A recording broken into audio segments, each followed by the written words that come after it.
We will have details of that story on the News First International Desk. On to one of our headline stories now. Farmers rarely get the opportunity to cultivate in the Mahavela located in the Villava area in Mahava during both the Yala and Maha seasons. Now this time around, farmers sowed the seeds for the Yala season. However, they are yet to receive fertilizer for their crops.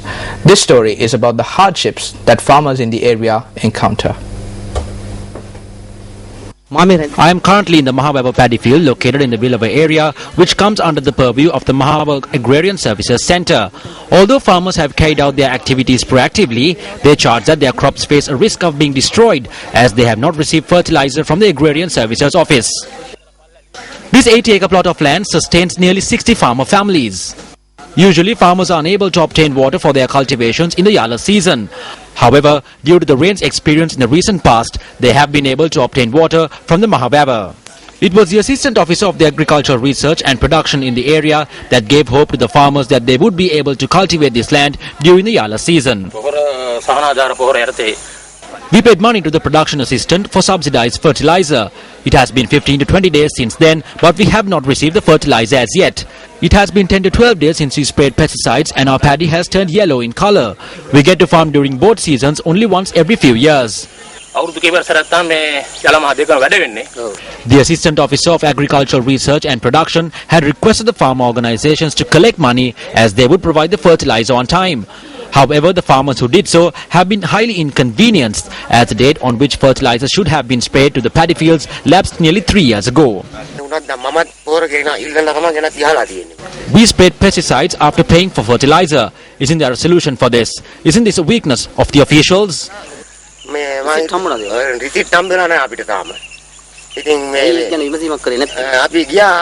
We went there yesterday, but we couldn't meet the official. This cannot work if the Agrarian Services official remains at home.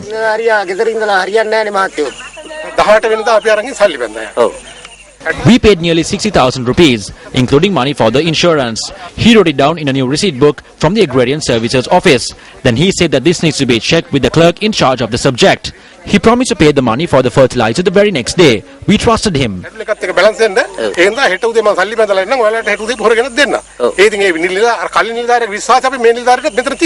Although farmers in surrounding areas such as Kumbukanwava and Habarattawava issued fertilizer, farmers in the Ballava Villava area are yet to receive fertilizer. We cannot tolerate this. We are poor people. What we need now is fertilizer.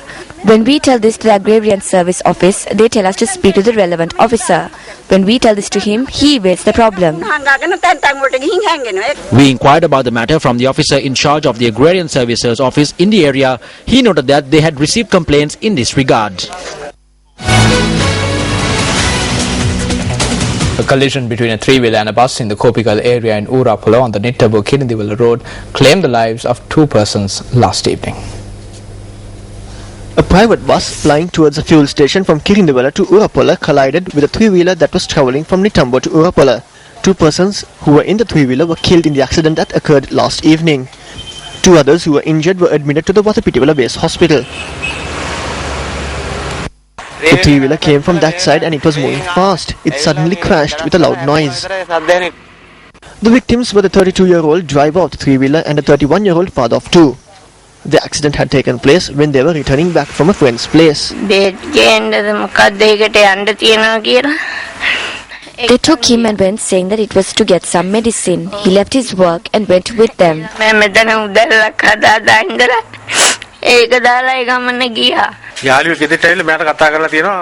A friend had come and called him to go out somewhere. He had gone with them in the three-wheeler. We don't know where they went, but the accident had happened when they were heading back 1 kilometer away from home. The driver of the bus has been taken into police custody, while the bus and the three-wheeler have been impounded. Our correspondent said that the bodies of the 2 deceased have been placed at the morgue of the Watapitivala Base Hospital. Now, speaking at an event in Kandy today, Minister of Health Maithripala Sirisena said that there will be no more constructions at the Colombo and Kandy hospitals.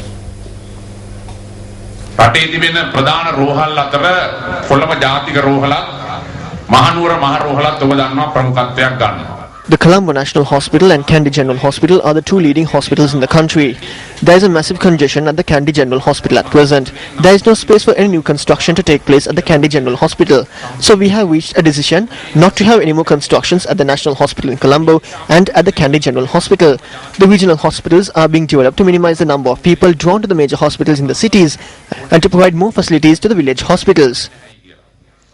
ඒ නිසා මේ ප්‍රාදේශීය රෝහල් වැඩි දියුණු කරන්නේ මූලික වශයෙන්ම නගරයේ තිබෙන ප්‍රධාන රෝහල් වලට ඇදී එන ජනතාව එක් පැත්තකින් අවම කිරීම අනිත් එක ග්‍රාමීය මට්ටමේ රෝහල් වලට වැඩි පහසුකම් ලබා දීම. The foundation stone for the modernization program at the Tildenya Hospital in Kandy was laid by the Minister of Health, Maithripala Sirisena. On to other local news. Now, the website of the Anuma Fonseca Foundation was launched today. The launch of the website took place at the auspicious time of 9:45 a.m. by Anuma Fonseca. The official website address is anumafonsecafoundation.com. The formation of the Anuma Fonseca Foundation is dedicated purely for social service without the influence or aim of politics. Usually when a foundation is formed, they look at it in a distorted manner, but no one should look at this foundation in a negative manner. I reiterate that this foundation has no involvement in politics. This foundation caters purely for community service. We are hoping to carry this forward in the future.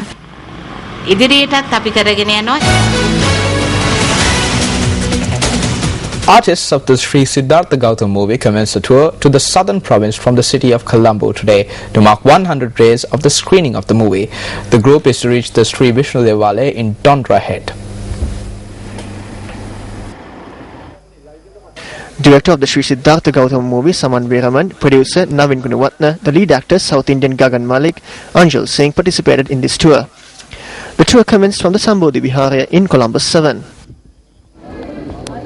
We are here with our two main stars, Gagan Malik from North India and Anchal Singh, who are playing the two main roles of Siddhartha and Yashodhara in the movie Sri Siddhartha Gautama.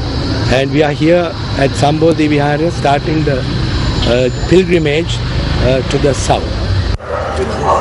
The group that arrived at the Dharmarama Vihara in Valavatta engaged in religious observances and obtained blessings.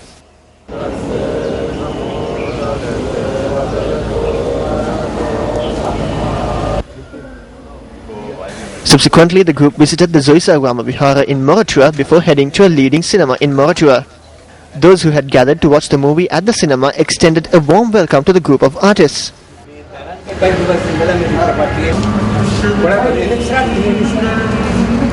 The group paid homage at the Kalutara Bodhya this afternoon.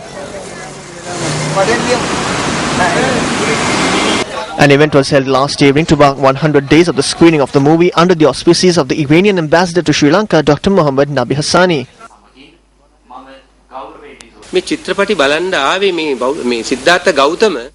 The true Sinhala Buddhists have arrived here to watch this movie. People from other religions too have arrived to watch the movie, and I am happy about it. That is why such movies have become movies that generate income over the past 67 years. This is a movie that shows great respect to Buddhism. I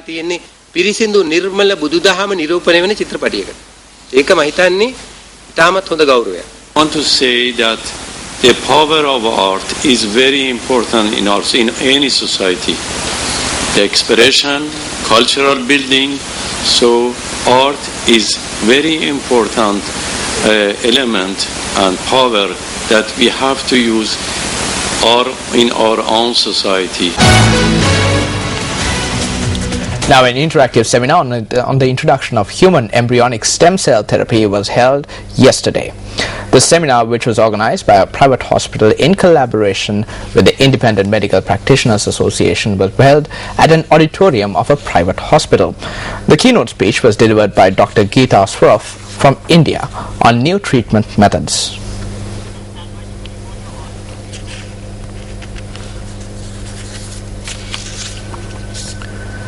Puminda Subhashana from Mathura 5, this report for News First, U Reporter.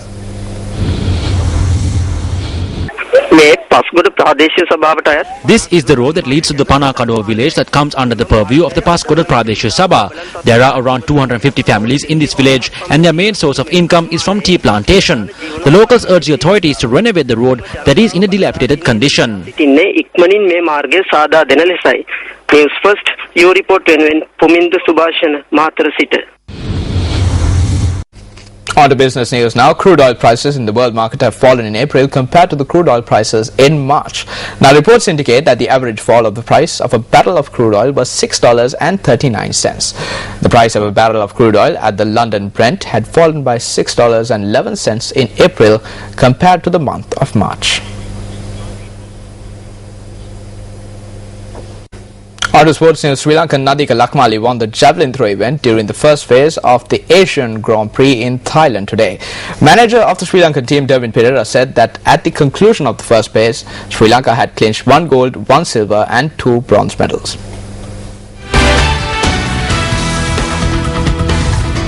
The first phase of the Asian Grand Prix was held today in Bangkok, Thailand.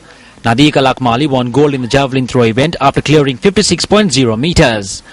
Meanwhile, Chandrika Subhashini closed 53.35 seconds to win silver in the women's 400 meters track event, while Kasun Siniviratne clocked 47.18 seconds to win bronze in the men's event. The Sri Lankan men's 4x100 meters team won bronze today as well. And before we wrap up the news, the Japanese mud flapper is considered to be one of the most amazing creations of nature. The Japanese mud flapper is mostly famous for its way of attracting a female mud flapper. How? By leaping into the air. We'll leave you with footage of this extraordinary creature. For the News First team, I'm Ramesh Rugalbandar. Good night.